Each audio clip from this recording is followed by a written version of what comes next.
स्वागत है आप सभी का हमारे इस YouTube चैनल पाठ्यकला पे, जहाँ पे हम लोग आने वाले 14th जेपीएससी की पीटी की क्लासेस फ्री में कंप्लीट करने वाले हैं। इस संदर्भ में हम लोगों ने एक यहाँ पे सीरीज चलाई है जो जेपीएससी पीटी के लिए काफ़ी महत्वपूर्ण होने वाला है। जैसा कि आप लोगों को पता है कि 14th जेपीएससी आने की संभावनाएं काफ़ी प्रबल होती जा रही है। ऐसे परिस्थिति में नोटिफिकेशन आने का इंतज़ार नहीं करना चाहिए, उससे पहले ही हम लोगों को उन सब चीज़ों की तैयारी कर लेनी चाहिए जो जेपीएससी पीटी के लिए काफ़ी इम्पोर्टेंट होने वाले हैं। अभी तक हम लोगों ने इस चैनल पे लगभग 9 वीडियो जेपीएससी पीटी के रिगार्डिंग डाल चुका हूँ और वो सारी क्लासेस मैंने वही बताए हैं जो आपके डायरेक्टली एग्जामिनेशंस में उससे प्रश्न देखने को मिलेंगे। तो ऐसा मैं क्यों कह रहा हूँ, क्योंकि मैंने खुद ही 11 से 13th जेपीएससी पीटी को मैंने इन्हीं सारे नोट्स से क्वालिफाई किया है। ठीक है, तो 11 to 13th जेपीएससी पीटी के दौरान जो मैंने एक्सपीरियंस पाया है, मैं उसी के आधार पे आप लोगों को कह सकता हूँ कि कौन सी चीज़ें पढ़नी है जो एग्जामिनेशंस में डायरेक्टली देखने को मिलेंगे। ठीक है, मैं वही सारे नोट्स आप लोगों के साथ शेयर कर रहा हूँ जो नोट्स मैंने जेपीएससी पीटी में पढ़ा था। ठीक है, जैसा कि आप देख सकते हैं मैं हैंड नोट्स मतलब हाथों से लिख करके आप लोगों को खुद से मतलब नोट्स बना करके आप लोगों को बता रहा हूँ और वही चीज़ें आप लोगों को बता रहा हूँ जो एग्जामिनेशंस में डायरेक्टली देखने को मिलेंगे। तो आप लोग हमारे इस कंटेंट पे भरोसा कर सकते हैं, क्योंकि ये कंटेंट ऐसा है कि काफ़ी अनुभव के आधार पर इसे बनाया गया है ना। काफ़ी सिलेबस और पीवाईक्यू को देख करके बनाया गया है। ठीक है, तो चलिए आज जो हमारा लेक्चर है जनजाति विद्रोह की सीरीज़ का, हम लोगों ने कल पार्ट 1 देखा था। ठीक है, कल हम लोगों ने पार्ट 1 देखा था। आज जो हमारा लेक्चर होगा वो पार्ट 2 होगा। ठीक है, वो पार्ट 2 होगा जो जनजाति विद्रोह के संदर्भ में होगा, और कल जो हम लोग पढ़ेंगे इसको फाइनल करेंगे पार्ट 3 में, है ना। तो कल हम लोग कुछ महत्वपूर्ण विद्रोह के बारे में पढ़ेंगे जो बच गया है, तो वो हमारा लेक्चर 3 होगा जनजाति विद्रोह के बारे में। तो इस तरह जनजाति विद्रोह का केवल 3 लेक्चर हमारे पास बन जाएंगे। ठीक है, जिसे मैं पार्ट 1 और पार्ट 2 और पार्ट 3 करके डाल दूंगा। आज का जो हमारा लेक्चर है वो पार्ट 2 है जनजाति विद्रोह का। ठीक है, कल का जो लेक्चर होगा वो पार्ट 3 होगा जिसमें हम लोग पूरे जनजाति विद्रोह का कंक्लूड करेंगे। ठीक है, तो चलिए हम लोग शुरुआत करते हैं। कल तक हम लोगों ने पिछले क्लासेस में हो विद्रोह तक हम लोगों ने पढ़ लिया था। ठीक है, हो विद्रोह तक हम लोगों ने पढ़ा था और आप लोग को पता है कि मैं वही सारी चीज़ें कितने इंपॉर्टेंट फैक्ट यहाँ मैं आप लोगों को बताया हूँ। तो हो विद्रोह के आगे हम लोग देखेंगे कि कौन कौन से ऐसे विद्रोह हुए हैं झारखंड में जहाँ से डेफिनेटली प्रश्न बनते हैं और वो काफ़ी इम्पॉर्टेंट है। ठीक है, तो आज का जो हमारा लेक्चर है, मैं बता दूं कि आज का जो लेक्चर है वो हमारा लेक्चर नंबर 10 है और जनजाति विद्रोह का पार्ट 2 वीडियो है। ठीक है, तो चलिए हम लोग शुरुआत करते हैं यहाँ से। तो आज हम लोग पढ़ने वाले हैं झारखंड का सबसे इम्पॉर्टेंट विद्रोह, जो ना केवल झारखंड में अपितु पूरे भारतवर्ष के साथ साथ अंतर्राष्ट्रीय स्तर पर इसने ख्याति प्राप्त करी है। ठीक है, ये एक ऐसा टॉपिक है जो आप लोगों को सभी को जानना चाहिए, क्योंकि ये झारखंड के गौरव का क्षण है। ठीक है, यहाँ से आप लोग के लगभग सभी एग्जामिनेशंस में प्रश्न बनते हैं। ठीक है, तो संथाल विद्रोह आप लोग अच्छे से पढ़ें, इसको अच्छे से नोट्स करें। मैं वो सारी चीज़ें आप लोगों को यहाँ के लिए यहाँ पर लेकर के आया हूँ। थोड़ा सा लंबा होगा, है ना, जो आपके एग्जामिनेशंस में डायरेक्टली देखने को बनते हैं। ठीक है, तो चलिए आज हम लोग पढ़ने से शुरुआत कर रहे हैं संथाल विद्रोह के बारे में। ठीक है, तो सबसे पहले आप लोगों को क्या याद रखना है, जैसा कि मैंने कल बताया था आप लोगों को कि जब आप विद्रोह पढ़ें तो किन किन चीज़ों को याद रखना है। आप लोगों को डेट याद रखना है। ठीक है, उनसे संबंधित व्यक्तित्व को याद रखना है कि कौन से व्यक्तित्व उनके साथ जुड़े हुए थे, और इसमें कुछ महत्वपूर्ण फैक्ट को याद रखना है। ठीक है, तो उसी तरीके से चलिए हम लोग इसी आधार पर पढ़ाई शुरुआत करते हैं। संथाल विद्रोह, तो सबसे पहला आपका ये डेट याद रखना, आया हुआ एग्जाम में 1855 से 1856 के बीच में संथाल विद्रोह हुआ था। ठीक है, ये एग्जामिनेशन में पूछा जा चुका है कि संथाल विद्रोह कब हुआ है, तो याद रखना है 1855 से 1856 के बीच में संथाल विद्रोह हुआ है। ठीक है, तो ये फैक्ट सबसे इंपॉर्टेंट है, आया हुआ है और बार बार आता है, इसे याद रखें। संथाल विद्रोह को बहुत सारे नामों से जाना जाता है। कौन कौन नाम, तो हूल विद्रोह, संथाल विद्रोह को हूल विद्रोह भी कहा जाता है, संथाल हूल भी कहा जाता है, या फिर सिद्धू कानू का विद्रोह भी कहा जाता है। ठीक है, तो ये तीनों नाम जो है वो एक तरीके से संथाल विद्रोह का ही नाम है। तो संथाल विद्रोह के कई नामों से जाना जाता है, ये भी याद रखना है आप लोगों को, हूल विद्रोह, संथाल विद्रोह, सिद्धू कानू का विद्रोह। तो कई बार ऐसे भी पूछ देता है कि प्रसिद्ध हूल विद्रोह के नाम से कौन सा विद्रोह जाना जाता है, तो याद रखना है संथाल विद्रोह को। प्रसिद्ध हूल विद्रोह कब हुआ था, तो 1855 से 56 के बीच में। तो ये सारे इसके नाम हैं। उसके बाद ये भी पूछा गया फैक्ट है आपका, ये एग्जामिनेशंस में आया हुआ फैक्ट है कि हूल का क्या अर्थ है। यहाँ पे जो हूल विद्रोह के बारे में कह रहा है, तो हूल का क्या अर्थ है ना। तो हूल का अर्थ होता है क्रांति या बगावत। अभी भी आप लोग सुनते होंगे जब झारखंड में किसी भी प्रकार का विरोध प्रदर्शन किया जाता है तो यहाँ के जो लोग होते हैं वो कहते हैं कि सरकार के विरुद्ध हमने हूल का ऐलान किया है। तो हूल का मतलब होता है क्रांति या बगावत। तो ये भी पूछा गया है, हूल का अर्थ जो है वो पूछा गया है, इसको भी आप लोग याद रखें, ठीक है। उसके बाद संथाल विद्रोह को मुक्ति आंदोलन के नाम से भी जाना जाता है, ठीक है। ये सबसे इंपॉर्टेंट फैक्ट है, आया हुआ फैक्ट है, इसको याद रखें। मैं बता रहा हूँ कि संथाल विद्रोह से बहुत सारे प्रश्न बनते हैं, इसको आप लोग पेशेंस से पढ़ें। और इसके लगभग जितना फैक्ट मैंने यहाँ लिखा है वो सारे फैक्ट इंपॉर्टेंट है, सारे फैक्ट से कहीं ना कहीं प्रश्न बने हैं और आने वाले एग्जामिनेशंस में इसी से बनेंगे, ठीक है। तो इन संथाल विद्रोह को या हूल विद्रोह को मुक्ति आंदोलन के नाम से भी जाना जाता है, ये भी याद रखें। या इनका एक और नाम है खूनी विद्रोह, तो खूनी विद्रोह के भी नाम से ये जाना जाता है। तो इतने सारे ये नाम दिए गए हैं, तो कई बार इन नामों के संदर्भ में भी आप लोगों को पूछ लिया जाएगा, जैसे कि निम्नलिखित में से झारखंड के कौन से ऐसे विद्रोह हैं जिन्हें खूनी विद्रोह के नाम से जाना जाता है। तो आप लोग याद रखें वो है संथाल विद्रोह, ठीक है। कौन से विद्रोह है जिसे मुक्ति आंदोलन के नाम से जाना जाता है, तो वो भी है संथाल विद्रोह। तो ये सारे उपनाम भी आप लोगों को याद रखना चाहिए। उसके बाद ये भी आपको एग्जामिनेशंस में पूछा गया है कि संथाल परगना का प्रथम जन क्रांति इन्हें कहा जाता है, ठीक है। संथाल परगना का इन्हें क्या कहा जाता है, प्रथम जन क्रांति कहा जाता है। याद रखना है, ये फैक्ट आया हुआ फैक्ट है ना, कि संथाल परगना का पहला जन क्रांति किसे कहा जाता है, तो वह है संथाल विद्रोह को कहा जाता है, याद रहेगा। उसके बाद इनके नेतृत्वकर्ता कौन थे, ये भी इंपॉर्टेंट है आपका। तो मैंने बताया ना कि इसको पेशेंस रख के पढ़िए, यहाँ से प्रश्न डेफिनेटली बनेंगे, एकदम 100% गारंटेड है। संथाल विद्रोह से जेपीएससी पीटी और जेपीएससी मेंस दोनों में प्रश्न बनेंगे, इसको आप लोग पेशेंस से और वो सारे फैक्ट को आप लोग याद करें, ठीक है, चाहे मैं उसको स्टार करूं या ना। तो इसका नेतृत्व कौन किया, तो सिद्धू कान्हू, चांद भैरव, फूलो जानू, ठीक है। तो ये याद रखना है इनका नाम, ठीक है। इन लोगों ने एक तरीके से संथाल विद्रोह का नेतृत्व किया था। कौन कौन, सिद्धू कान्हू, चांद भैरव और फूलो जानू। तो याद रखना है आप लोगों को कि ये जो लोग थे इन्होंने ही संथाल विद्रोह का नेतृत्व किया था। उसके बाद ये भी फैक्ट आपका आया हुआ है और सबसे इम्पॉर्टेंट फैक्ट है, ठीक है। कार्ल मार्क्स को तो आप लोग जानते ही होंगे, है ना, मार्क्स विचारधारा के प्रतिपादक, है ना। तो कार्ल मार्क्स जो थे उन्होंने इस संथाल विद्रोह को भारत की प्रथम जन क्रांति का नाम दिया है। तो ये सबसे इम्पॉर्टेंट फैक्ट हो जाता है। देख सकते हैं कि संथाल विद्रोह ना केवल भारत में, ना केवल झारखंड में, अपितु संपूर्ण विश्व में इतना फेमस था कि प्रसिद्ध मार्क्सवादी विचारक या मार्क्सवादी विचारधारा के प्रतिपादक कार्ल मार्क्स जी ने संथाल विद्रोह को भारत की प्रथम जन क्रांति का नाम दिया है। तो आप लोगों को ये याद रखना है, ठीक है, कि भारत की प्रथम जन क्रांति संथाल विद्रोह को किसने कहा है, तो कार्ल मार्क्स जी ने कहा है। तो ये इंपॉर्टेंट फैक्ट है, याद रखना है।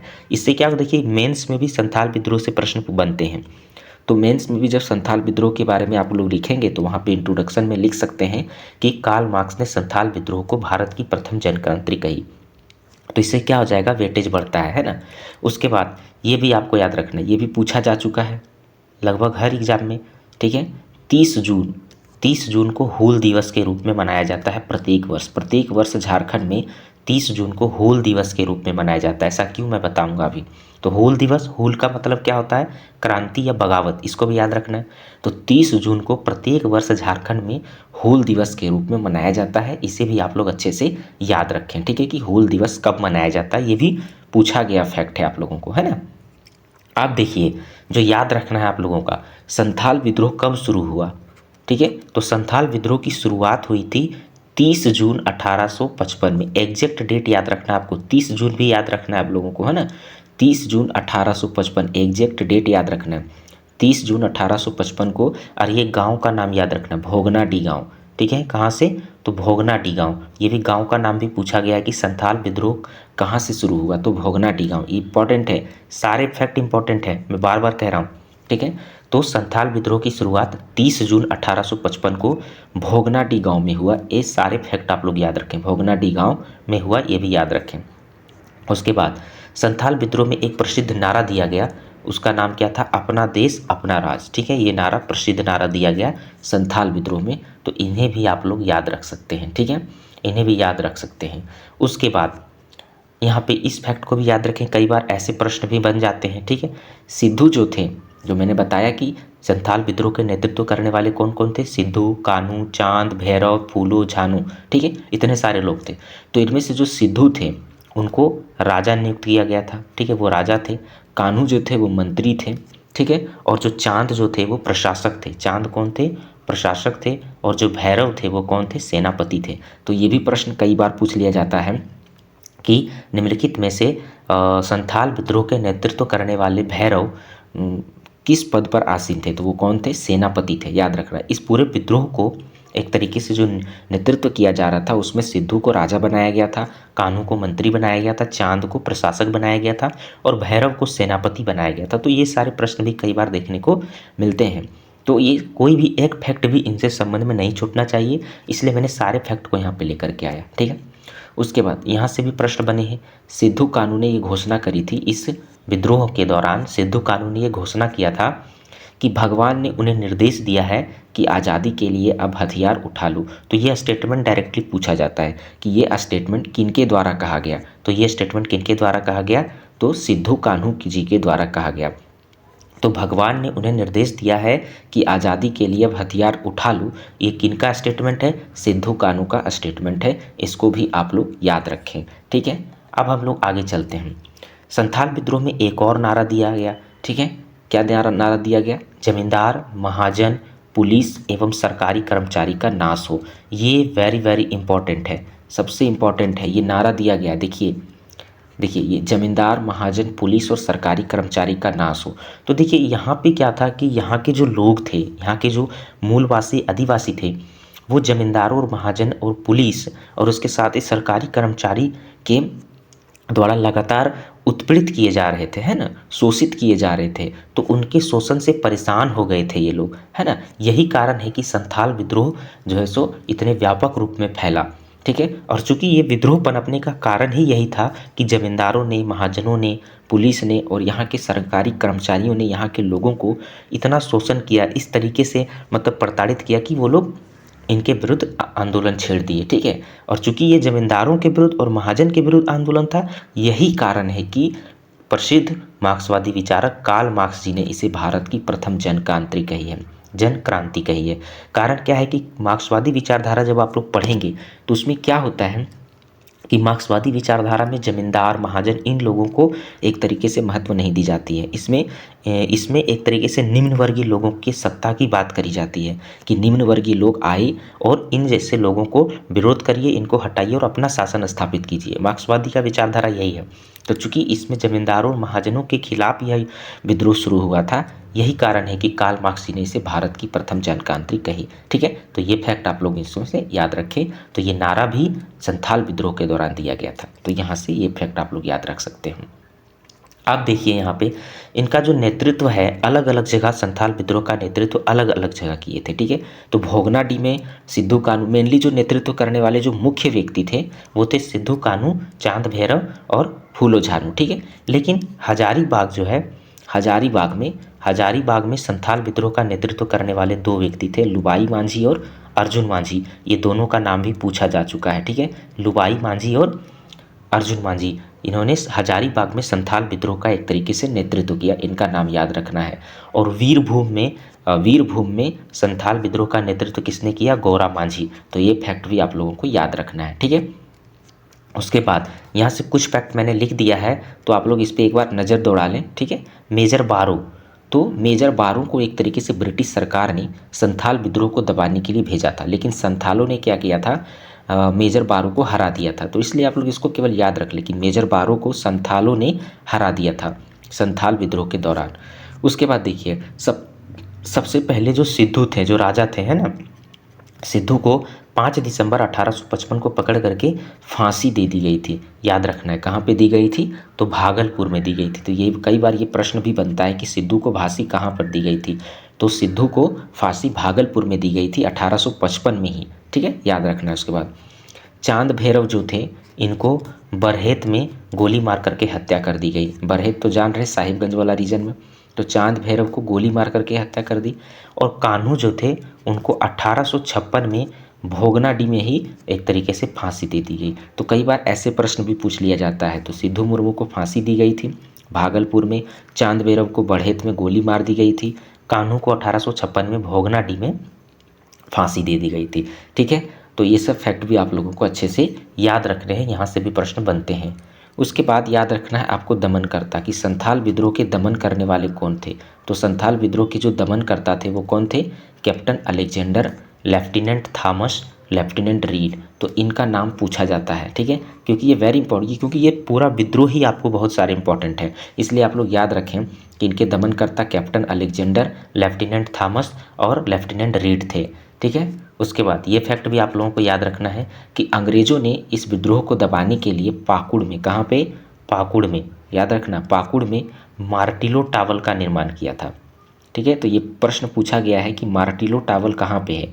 तो मार्टिलो टावर पाकुड़ में है, ऐसा याद रखना आप लोगों को। मार्टिलो टावर पाकुड़ में है। और मार्टिलो टावर का निर्माण क्यों करवाया गया था?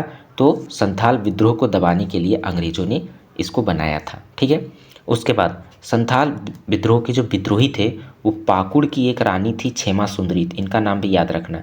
तो पाकुड़ की रानी जो क्षेमा सुंदरी थी, उस क्षेमा सुंदरी से इन विद्रोहियों ने सहायता मांगी थी इस विद्रोह के लिए। तो ये भी फैक्ट आप लोगों को याद रखना चाहिए, है ना।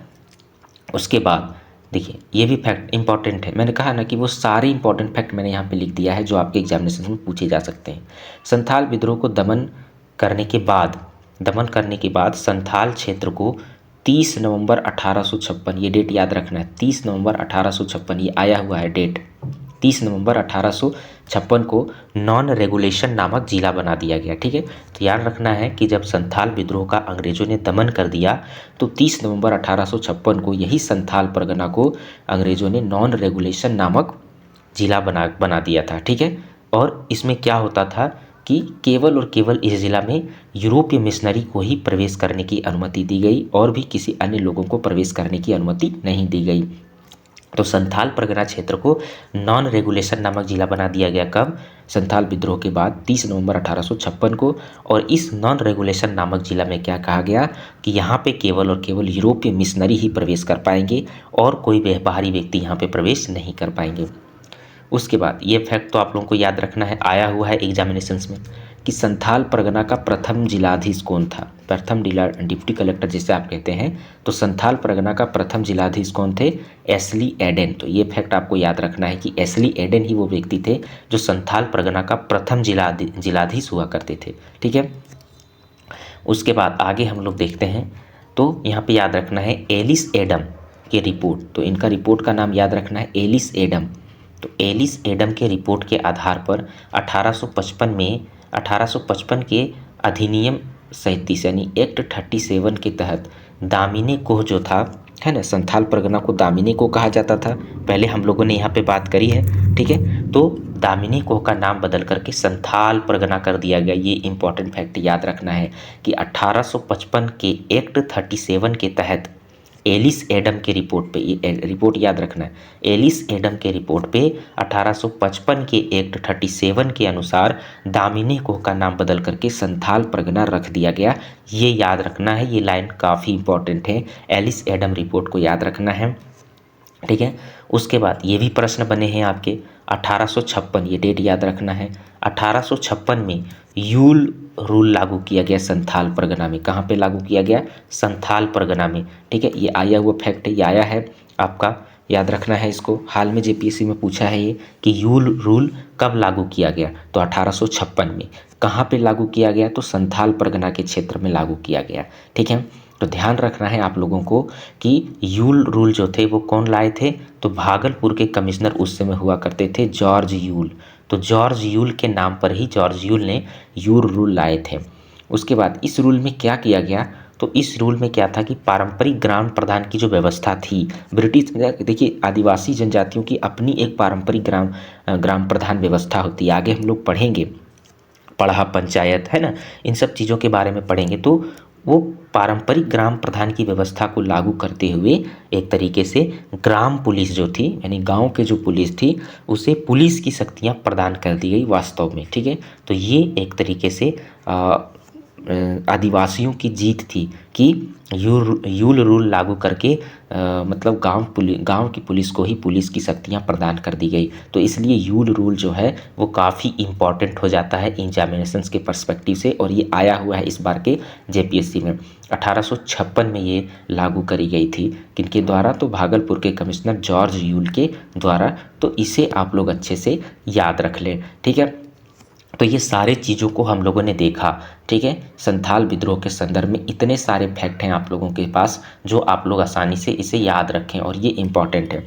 एक बार हम देख लेते हैं कि यहाँ पे संथाल परगना का काफ़ी जिक्र हुआ है ना, तो संथाल परगना के बारे में हम लोग यहाँ पे देखते हैं कि संथाल परगना किस रीजन वाले क्षेत्र को कहा जाता था। ठीक है, तो जैसा कि आप लोग जानते हैं ये आपका ये रांची वाला रीजन है, तो इसमें आप इधर वाला जो रीजन आएगा, ठीक है, यहाँ वाला रीजन, ये पूरा संथाल परगना का रीजन आता है। कौन कौन सा रीजन? तो आप इधर चले जाएंगे तो साहेबगंज, गोड्डा, देवघर, है ना, साहेबगंज, गोड्डा, देवघर, तो ये जो रीजन आपका बनता है वो सारे रीजन, पाकुड़ वगैरह रीजन, तो ये सारे आपका संथाल परगना के नाम से जाना जाता है ना। इसको हम लोग आगे अच्छे से देखेंगे। फिलहाल आप लोग देख लें कि झारखंड के किस मतलब दिशा में संथाल परगना का क्षेत्र है। तो ये वाला रीजन आपका संथाल परगना का क्षेत्र कहलाता है, जहाँ पे आपका देवघर है, जहाँ पे आपका राजमहल है, साहेबगंज है, गोड्डा है, पाकुड़ है ना, जामताड़ा वाला रीजन। तो ये सारे जो रीजन है आपका वो आपका संथाल परगना कहा जाता है, और यही रीजन में एक तरीके से संथाल विद्रोह देखने को मिला।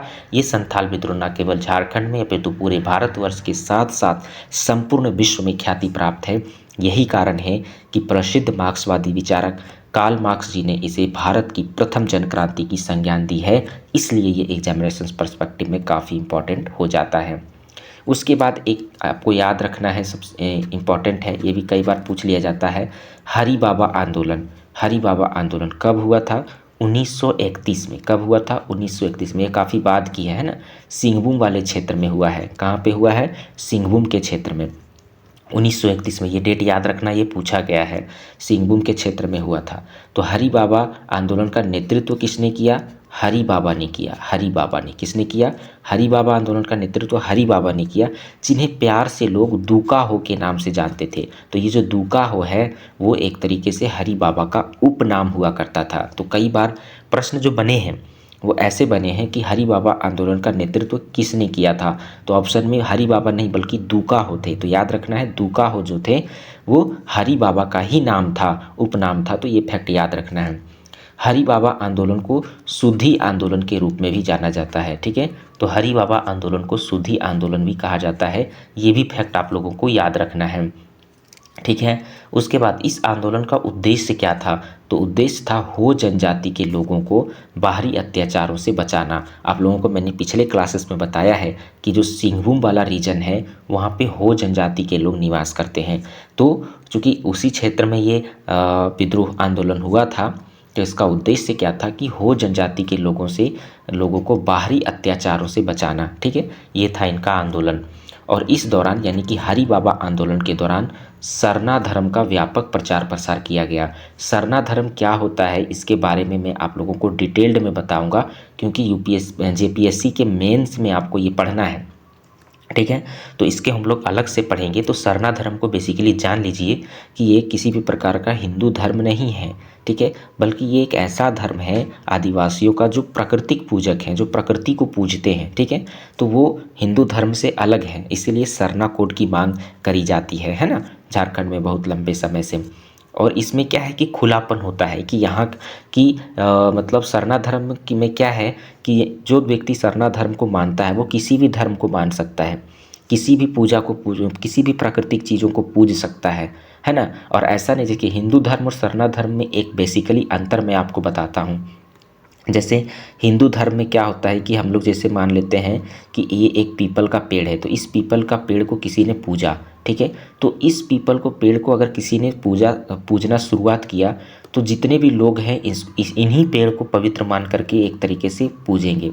और यही पीपल पेड़ कहीं और जगह है, लेकिन उसे किसी ने नहीं पूजा है तो उसे कोई और नहीं पूजेगा, ठीक है। उसे पवित्र नहीं, मतलब पवित्र माना जाता है लेकिन पूजेगा नहीं। तो ये हिंदू धर्म की प्रवृत्तियाँ हैं। लेकिन सरना धर्म में क्या होता है कि अगर एक पेड़ को इस वर्ष इन लोगों ने पूजा, ठीक है, तो फिर वो ज़रूरी नहीं है कि वही पेड़ को अगले साल भी पूजा जाएगा। फिर दूसरे पेड़ को अगले साल पूजा जाता है, फिर इसकी महत्ता ख़त्म हो जाती है। फिर अगले साल तीसरे पेड़ को पूजा जाएगा। यानी कि इसमें एक तरीके से जटिलता नहीं है, ये किसी एक चीज़ पर टिका हुआ नहीं होता है, इसमें खुलापन होता है।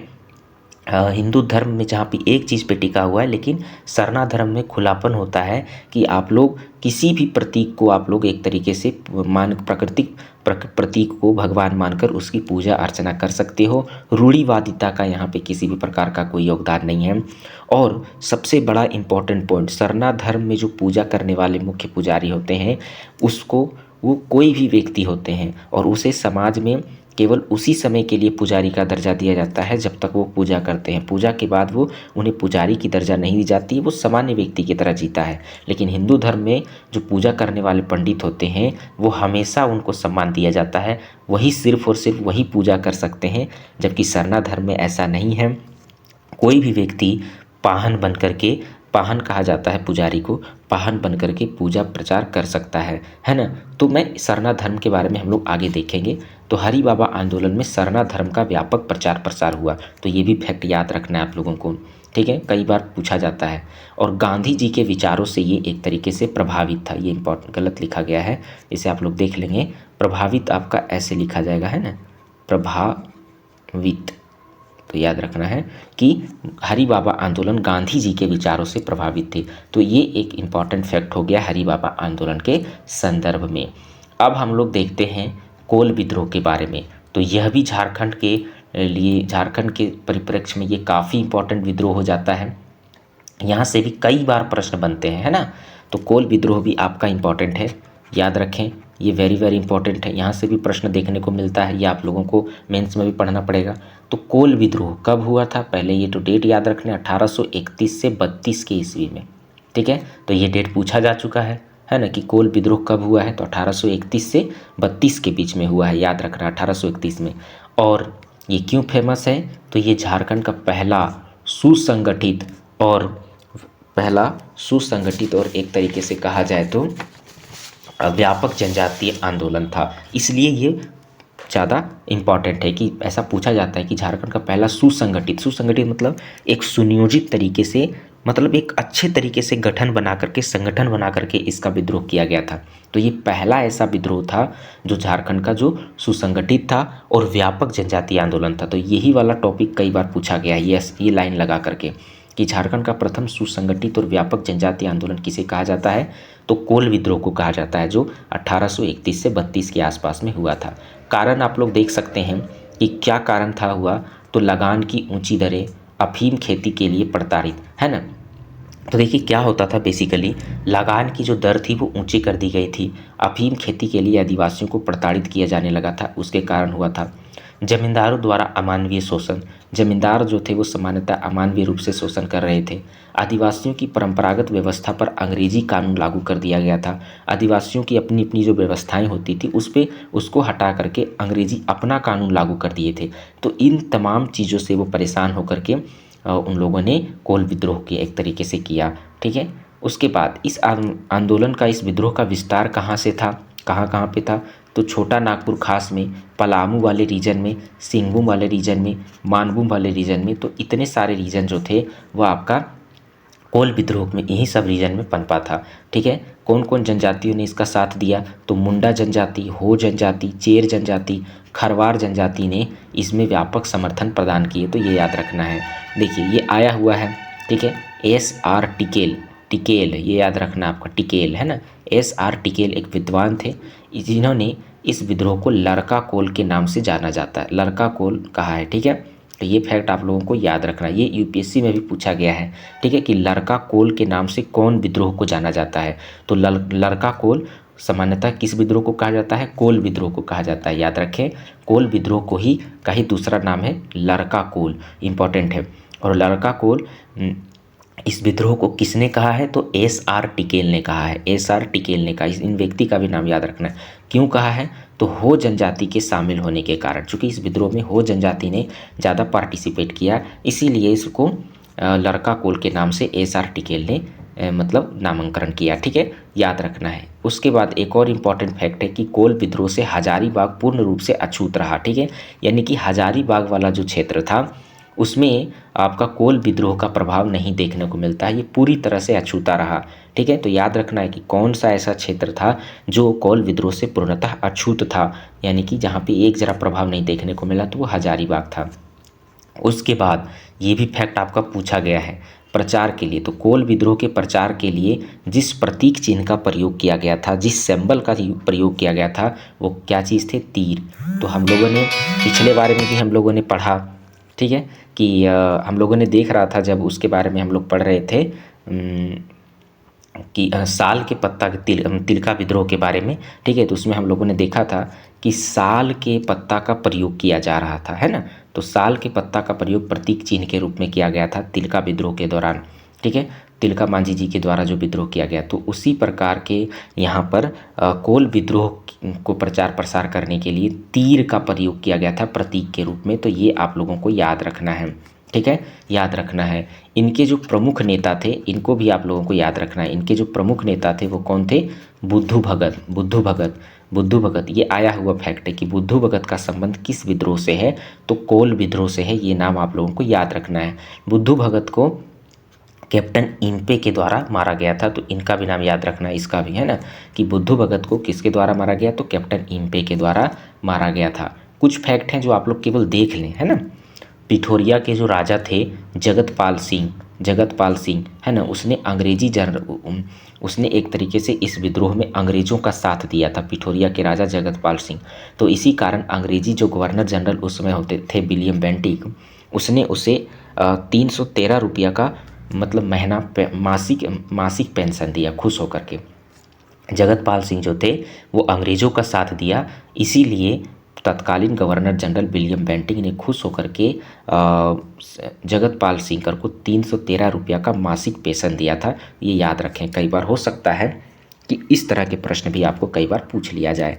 उसके बाद 1832 में सिंदराय मानकी और सुरगा मुंडा ने आत्मसमर्पण कर दिया। ठीक है, तो ये व्यक्ति याद रखना, कब मैंने कल बताया था कि प्रश्न इस तरह के भी बनते हैं। कैसे? तो पूछ दिया जाएगा कि सुरगा मुंडा का संबंध किस विद्रोह से है, किस जनजाति विद्रोह से है? तो याद रखना कोल विद्रोह से है। सिंदराय मानकी का संबंध किस विद्रोह से है? तो याद रखना है कोल विद्रोह से है। ठीक है, तो जब 1832 में सिंदराय मानकी और सुरगा मुंडा ने आत्मसमर्पण किया, तो एक तरीके से यह विद्रोह कमज़ोर पड़ गया और समाप्त हो गया। तो ये आपको याद रखना है। ठीक है, उसके बाद ये प्रश्न बने हैं आपका, ये आया हुआ एग्जाम में है 1833, ये डेट याद रखना है, ये डेट आया हुआ है।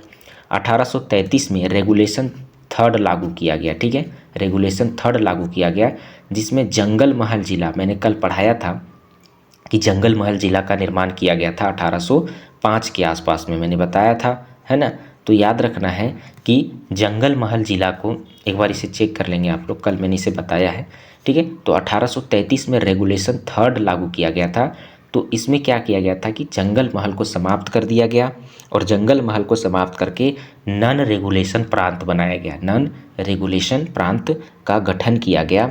ठीक है, का गठन किया गया, जिसे क्या नाम दिया गया? जिसे नाम दिया गया दक्षिण पश्चिम सीमा एजेंसी।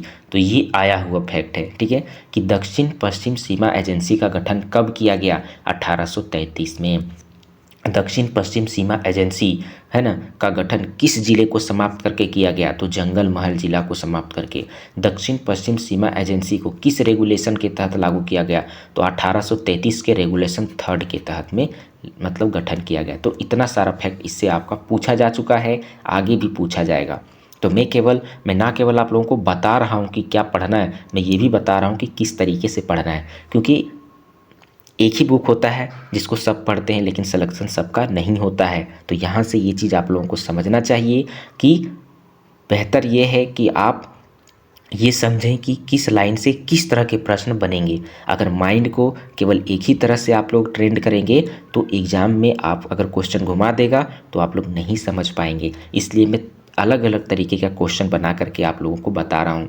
ये लेक्चर आप अगर हमारा अच्छे से सुन भी लेंगे तो काफ़ी फ़ायदा होगा, ठीक है। और ये मैंने कैसे किया, तो ये मैं पूरे सिलेबस को अच्छे से अध्ययन करके, उसके PYQ को अच्छे से अध्ययन करके ये कर पा रहा हूँ, वरना मैं भी नहीं कर पा रहा था, है ना। उसके बाद ये जो दक्षिण पश्चिम सीमा एजेंसी का गठन किया गया, तो इसके प्रशासन की जिम्मेदारी किन्हें दी गई, थॉमस विल्किंसन को। ये भी इंपॉर्टेंट फैक्ट है, याद रखना, थॉमस विल्किंसन को। उसके बाद विद्रोह के बाद मुंडा मान की शासन प्रणाली है ना, जो मुंडा मान की शासन प्रणाली को वित्तीय व न्यायिक अधिकार दिए गए। ये वेरी वेरी इंपॉर्टेंट है। तो आगे हम लोग जब पढ़ेंगे तो उसमें बहुत सारी शासन प्रणाली को देखेंगे, मुंडा मान की शासन प्रणाली, पढ़ा पंचायत शासन व्यवस्था, है ना। तो बहुत सारे हैं, तो उसके उस समय हम लोग इसको डिस्कस करेंगे। केवल अभी इतना जान लें कि विद्रोह के बाद मुंडा मान की शासन प्रणाली को वित्तीय और न्यायिक अधिकार प्रदान कर दिया गया। कौन विद्रोह के बाद, तो याद रखना है कोल विद्रोह के बाद, ठीक है। तो ये कोल विद्रोह के संदर्भ में इतने सारे फैक्ट थे जो आप लोगों को याद रखना चाहिए, और ये सारे फैक्ट आप लोगों के लिए काफ़ी इंपॉर्टेंट होने वाले हैं, ठीक है। अब हम लोग चलते हैं, कुछ इंपॉर्टेंट फैक्ट है भूमिज विद्रोह के बारे में। तो भूमिज विद्रोह के बारे में याद रखना है, कब हुआ था, 1832 से 33 में। तो ये डेट आपका पूछा गया है, याद रखना है। किधर हुआ था, किस क्षेत्र में, तो सिंहभूम और वीरभूम के क्षेत्र में ये विद्रोह देखने को मिलता है, ठीक है। ये भी याद रखना आप लोग। किस जनजाति के द्वारा शुरू किया गया, तो भूमिज जनजाति के द्वारा शुरू किया गया, इसलिए भूमिज विद्रोह कहा गया। ये वाला कितना बार एग्जामिनेशन में आया हुआ है ना, एकदम आया हुआ फैक्ट है ये। गंगा नारायण का हंगामा भी कहा जाता है इसे। तो भूमिज विद्रोह को गंगा नारायण का हंगामा कहा जाता है। इसे आप लोग जरूर याद रखें, बार बार पूछते हैं झारखंड के एग्जामिनर इसके बारे में कि कौन सा ऐसा विद्रोह है जिन्हें गंगा नारायण का हंगामा कहा जाता है, तो वह है भूमिज विद्रोह। इसको याद रखें आप लोग। उसके बाद क्यों कहा जाता है गंगा नारायण का हंगामा का, तो चूंकि ढालबुम क्षेत्र में यह विद्रोह का गंगा नारायण जी ने एक तरीके से नेतृत्व किया था। तो भूमिज विद्रोह का नेतृत्व किसने किया था, गंगा नारायण जी ने ढालबुम क्षेत्र में। यही कारण है कि इन्हें भूमिज विद्रोह के नाम से जाना जाता है। तो गंगा नारायण जी के सहयोगी उस समय कौन कौन थे, तो सूरा नायक, बूली महतो और फिर गर्दी सरदार। तो ये याद रखना, कई बार क्या होता है कि ये नाम दे दिए जाते हैं कि निम्नलिखित में से मतलब सूरा नायक, बूली महतो जैसे क्रांतिकारी किस विद्रोह से संबंध रखते हैं, तो याद रखना है भूमिज विद्रोह से। तो इसलिए ये सब नाम भी आप लोग मैंने यहाँ पे लिख दिया ताकि किसी भी तरह का प्रश्न बने तो आप लोग उसे टिक आउट कर लें, है ना। अब यहाँ पे देखें एक और चीज़, 7 फरवरी 1833 को खरसावां के ठाकुर चैतन सिंह के विरुद्ध लड़ते हुए गंगा नारायण जी की मृत्यु हो गई थी, ठीक है। तो ये इंपॉर्टेंट उतना नहीं है, कुछ ऐसे फैक्ट हैं जो याद रखने चाहिए, जानने चाहिए आप लोगों को। ठाकुर चेतन सिंह जो थे वो गंगा नारायण का सिर काट करके कैप्टन विल्किंसन को भेजा था। तो ये याद रखें कि जो खरसावा के ठाकुर चेतन सिंह था वो गंगा नारायण सिंह जी का सर काट करके कैप्टन विल्किंसन को भेज दिया। तो विल्किंसन खुश हो गए, और विल्किंसन खुश हो गए तो वो 5,000 रुपया का इनाम दिया था ठाकुर चेतन सिंह को, ठीक। तो ये फैक्ट भी आप लोग देख सकते हैं। उसके बाद आप लोग यहाँ पे एक और फैक्ट है जो याद रखें, सफाओड़ आंदोलन। सफाओड़, तो ये भी कई बार पूछा जाता है सफाओड़ आंदोलन के बारे में, तो इसके भी आप लोग याद रखना है। सफाओड़ आंदोलन है ना, कब हुआ था, 1870 में। तो ये डेट आप लोगों को सबसे पहले याद रखना है, आया हुआ है। सफाओड़ का अर्थ क्या है, तो सिंहभोंगा के प्रति समर्पण। ये फैक्ट पूछा गया है कि किस आंदोलन में सिंहभोंगा के प्रति समर्पण का भाव रखा गया था, तो सफाओड़ आंदोलन में, क्योंकि सफाओड़ शब्द जो है उसका अर्थ होता है सिंहभोंगा के प्रति समर्पण। उसके बाद इस आंदोलन का नेतृत्व किसने किया था, तो लाल हेम्ब्रम। किसने किया था, लाल हेम्ब्रम। इन्हें प्यार से लोग लाल बाबा के नाम से जानते थे। तो आगे एक टॉपिक सिलेबस में लिखा गया है झारखंड के व्यक्तित्व। तो झारखंड के व्यक्तित्व जब आप पढ़ेंगे, जब मैं पढ़ाऊंगा तो उसमें उनके उपनाम भी पढ़ने होंगे। जैसे तिलका मांझी को बाबा कहा जाता था, है ना, लाल हेम्ब्रम को लाल बाबा कहा जाता था। तो बहुत सारे उपनाम हैं, तो याद रखना है। तो इसे भी याद रखना है कि लाल हेम्ब्रम जो थे वो सफाओड़ आंदोलन के नेतृत्व करता थे। इन्हें प्यार से लोग लाल बाबा के नाम से जानते थे, ठीक है। ये आंदोलन जो था मुख्यतः आदिवासियों के धार्मिक व चारित्रिक उत्थान पर बल दिया था। तो ये भी फैक्ट आप लोगों को याद रखना है कि सफाहोड़ आंदोलन जो थे वो सामान्यतः आदिवासियों के धार्मिक और चारित्रिक उत्थान पर बल दिया था। ठीक है, उसके बाद याद रखना है राम नाम का मंत्र। राम नाम का मंत्र इंपॉर्टेंट फैक्ट है। राम नाम का मंत्र और मांस मदिरा का सेवन को रोका गया था इस आंदोलन में। तो सफाहोड़ आंदोलन के जो आंदोलनकारी थे वो राम नाम का मंत्र जपते थे। तो ये भी आपका एक इम्पॉर्टेंट फैक्ट होता है, इसे भी आप लोग अच्छे से याद रखें। उसके बाद लाल बाबा यानी कि लाल हेमरंग के द्वारा संथाल परगना में, कहाँ पे, संथाल परगना में देशोद्धारक दल की स्थापना करी गई थी। सोचिए, मैं वही सारे फैक्ट आपको बता रहा हूँ जो एग्जामिनेशन में देखने को मिलेंगे। खुद आप जब पढ़ोगे तो आपको ये रियलाइज होगा कि अच्छा ये प्रश्न जरूर बनेगा, है ना। तो देशोद्धारक दल की स्थापना किसने करी थी? लाल बाबा ने, ठीक है, या लाल हेमरम ने। कहाँ पे करी थी? संथाल परगना में। तो ये याद रख सकते हैं। इन आंदोलन से जुड़े हुए कुछ व्यक्तित्व हैं जिनका नाम आप लोग याद रख लें। बंगम मांझी, इनका तो याद रखना ही है। बंगम मांझी, पेका मुर्मू, पगान मरांडी, रसिकलाल मुर्मू और फिर ये भत्तू सोरेन। ठीक है, मूलतः ये जो आंदोलन थे सपाहोड़ आंदोलन, वो किस जनजाति से संबंधित थे? तो संथाल जनजाति से। ये भी प्रश्न बना है कि सफाहोड़ आंदोलन किस जनजाति से संबंध रखता है? तो सफाहोड़ आंदोलन मूलतः संथाल जनजाति से संबंध रखते हैं और इस आंदोलन में धार्मिक पवित्रता पर बल दिया गया। यही कारण है कि राम नाम का मंत्र इस आंदोलन में दिया गया था। तो ये सारे फैक्ट सफाहोड़ आंदोलन के संदर्भ में आप लोगों को याद रखने की आवश्यकता है, ताकि आने वाले एग्जामिनेशंस में, झारखंड के कोई भी एग्जामिनेशंस में जब आप बैठें तो वहाँ पे आप लोग इसे अच्छे से टिक आउट कर सकें। तो ये जो क्लासेस चल रही है ना केवल जेपीएससी के लिए है, जेपीएससी तो एक नाम का है, लेकिन सारी एग्जामिनेशंस में आप लोगों को इसके लाभ देखने को मिलेंगे। तो इसलिए मैं बार बार कह रहा हूँ कि ऐसा क्लास आपको यूट्यूब में कहीं नहीं मिलेगा जो अपने से हैंड नोट्स लिखा करके पूरा पीटी का वही फैक्ट आप पढ़ाए जिसे आप क्लास करने के लिए 10,000 15,000 कोचिंग में देते हो, या फिर 600-700 रुपये की किताबें पढ़ते हो, है ना, और उसमें टाइम भी लगता है। कम समय में आप ज़्यादा प्रोडक्ट चाहते हो तो आप हमारे साथ जुड़ें। आप पूरे यूट्यूब में देख लें, पूरा क्लासेस इस तरह का कोई नहीं करवाएगा जो अपने हैंड नोट्स के जरिए आप लोगों को पढ़ा रहा हो। ठीक है, और उसके बाद चलते हैं हम लोग सरदारी आंदोलन के बारे में। तो सरदारी आंदोलन को भी याद रखना है, 1858 से 1895 के मध्य हुआ, ये डेट आपको याद रखना है। सरदारी आंदोलन को मुल्का व मिल्की आंदोलन के नाम से जाना जाता है। ये भी पूछा गया है कि निम्नलिखित में से कौन से आंदोलन है जिसे मुल्का व मिल्की आंदोलन के नाम से जाना जाता है? तो याद रखें सरदारी आंदोलन। तो मुल्का और मिल्की का क्या मतलब होता है? तो मुल्का और मिल्की का मतलब होता है मातृभूमि व जमीन, है ना। तो मुल्का का मतलब मातृभूमि, मुल्की का मतलब जमीन, ये अर्थ होता है, इसका याद रखना है। और इसे भूमि आंदोलन भी के भी नाम से जाना जाता है, यानी कि इसे भूमि आंदोलन भी कहा जाता है, किसे? सरदारी आंदोलन को। तो ये भी फैक्ट आपको याद रखना है कि भूमि आंदोलन के नाम से किन्हें जाना जाता है? सरदारी आंदोलन को। या मुल्की मिल्की आंदोलन के नाम से किसे जाना जाता है? तो सरदारी आंदोलन को। कारण क्या था? कारण था बलात् श्रम लागू करना। ठीक है, मतलब कि बलात् श्रम मतलब क्या है कि ज़बरदस्ती लोगों से श्रम करवाए जाते थे, है ना, मेहनत करवाया जाता था। तो इसलिए यहाँ के आदिवासी लोग गुस्सा हो गए। गैर कानूनी ढंग से इन्हें किराया वसूला जाता था यहाँ के लोगों से, बाहरियों के द्वारा। तो इन सभी कारणों के कारण सरदारी आंदोलन एक तरीके से पनपा। कोल सरदारों के द्वारा, यहाँ पे याद रखना, इसका जो नेतृत्व किया था वो कोल सरदारों ने किया था। ठीक है, सरदारी आंदोलन का नेतृत्व, और इसमें उरांव और मुंडा जनजाति के लोगों ने समर्थन किया। और ये इसका जो प्रमुख केंद्र था वो क्या था? दोईसा, खुखरा, सोनपुरा, वसिया, ये सारे जो थे वो प्रमुख केंद्र थे जहाँ पे यह आंदोलन प्रमुखता से मतलब पनपी। तो ये फैक्ट आप लोगों को याद रखना है। 1869 के आसपास छोटा नागपुर टेन्योर एक्ट लागू किया गया।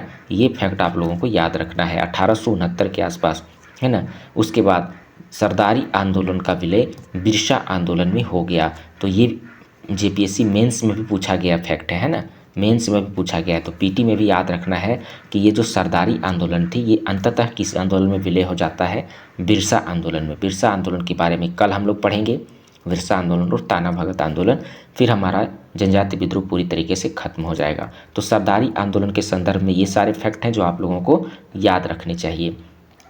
उसके बाद एक लास्ट आंदोलन यहाँ पे हमारा बच जाता है आज के इस लेक्चर का, वह है खरवार आंदोलन।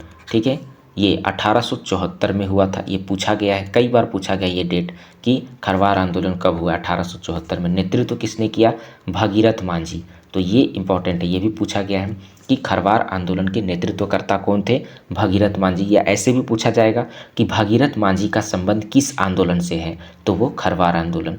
ठीक है, तो देख रहे हैं किस तरह का प्रश्न घुमा दिया जाता है। तो उस तरीके से माइंड को ट्रेंड करिए ताकि माइंड किसी भी तरह के प्रश्न बनाने में अगर बना दे एग्जामिनर तो उसे पकड़ ले। भागीरथ मांझी का जो लोग प्यार से बाबा के नाम से जानते थे, ये भी याद रखना है कि भागीरथ मांझी को लोग प्यार से क्या बुलाते थे, बाबा। तो ये उनका उपनाम हो गया। खरवार आंदोलन खरवार जनजाति के द्वारा एक तरीके से क्या किया गया था, शुरू किया गया था। ये जो खरवार जनजाति के जो लोग थे, ये संथाल की ही एक उपजाति होती है। ठीक है, तो खरवार कौन होते हैं, संथाल की एक उपजाति है और जो प्राचीन काल को स्वर्ण युग मानते हैं। जो खरवार जनजाति के जो लोग होते हैं वो प्राचीन काल को एक तरीके से स्वर्ण युग मानते हैं। तो ये याद रखना है आप लोगों को। परंपरागत मूल्यों की पुनर्स्थापना हेतु सुधारवादी आंदोलन था ये। ठीक है, तो खरवार आंदोलन परंपरागत मूल्यों को पुनर्स्थापना करने के लिए, यानी कि आदिवासियों की अपनी एक परंपरागत मूल्य होती थी, है ना, उनकी अपनी व्यवस्थाएं होती थी। तो वही उन सभी व्यवस्थाओं पर अंग्रेजों ने जब चोट किया, कुठाराघात किया, तो उन सब व्यवस्थाओं को पुनः स्थापित करने के लिए इस खरवार आंदोलन की शुरुआत हो रही थी। उसके बाद एकेश्वरवाद व सामाजिक सुधार पर यहाँ पे विशेष जोर दिया गया इस आंदोलन में। तो इसे भी आप लोग अच्छे से याद रख सकते हो। भागीरथ मांझी के संदर्भ में कुछ बातें याद रखना है आप लोगों को। इनका जन्म तलडीहा गांव में हुआ, जो गोड्डा जिला में आता है। तो ये इंपॉर्टेंट फैक्ट है, याद रखना है कि भागीरथ मांझी जी का जन्म कहाँ पे हुआ, तलडीहा नामक गांव में, जो गोड्डा जिला में है। और स्वयं को बोसी गांव का राजा घोषित करते हैं। तो ये पूछा गया है कि भागीरथ मांझी अपने आप को किस गांव का राजा घोषित कर किए थे, तो बोसी गांव का। किस गांव का, बोसी गांव का। तो ये फैक्ट आप लोगों को याद रखना है। उसके बाद चूँकि भागीरथ मांझी ने इसका में पार्टिसिपेट किया, तो भागीरथ मांझी आंदोलन के नाम से भी इसे जाना जाता है। तो इस फैक्ट को भी आप लोगों को याद रखना है। उसके बाद हजारीबाग में इस विद्रोह का नेतृत्व किसने किया था, तो दुब्बू बाबा ने किया था। याद रखना इस फैक्ट को, हजारीबाग में इस विद्रोह का नेतृत्व दुब्बू बाबा ने किया था। दुविधा गोसाई, इनका भी नाम याद रखना है। दुविधा गोसाई 1881 की जनगणना के खिलाफ विद्रोह किए थे। ठीक है, गिरफ्तारी, जब दुविधा गोसाई की गिरफ्तारी होती है तो ये विद्रोह, खरवार आंदोलन एक तरीके से समाप्त हो जाता है। तो इतने सारे फैक्ट हैं जो आप लोगों को खरवार आंदोलन के संदर्भ में याद रखना चाहिए। तो आज हम लोगों ने टोटल काफ़ी महत्वपूर्ण आंदोलन के संदर्भ में बातें करी। ठीक है, उम्मीद है आप लोगों को ये क्लासेस हमारा अच्छा लगा होगा। ठीक है, आज जो था हमारा वो पार्ट 2 वाला लेक्चर था। ठीक है, जनजाति विद्रोह के बारे में। कल हम लोग इसके संदर्भ में पार्ट 3 वाला लेक्चर लेके आएंगे, जो हमारा अंतिम लेक्चर होगा और इसमें जनजाति विद्रोह के सारे बचे हुए टॉपिक को कंप्लीट करवाया जाएगा। ठीक है, तो हमारे इस चैनल से आप लोग जुड़े रहें, लाइक करें, शेयर करें, सब्सक्राइब करें और आने वाले जेपीएससी पीटी के एग्जामिनेशंस की अच्छी सफलता के लिए आप लोग हमारे साथ जुड़ें। जेपीएससी मेंस की तैयारी भी यहाँ पे अच्छे से करवाई जाएगी। ठीक है, तो चलते हैं, मिलते हैं कल के नेक्स्ट क्लासेस में। तब तक के लिए जय हिंद, धन्यवाद।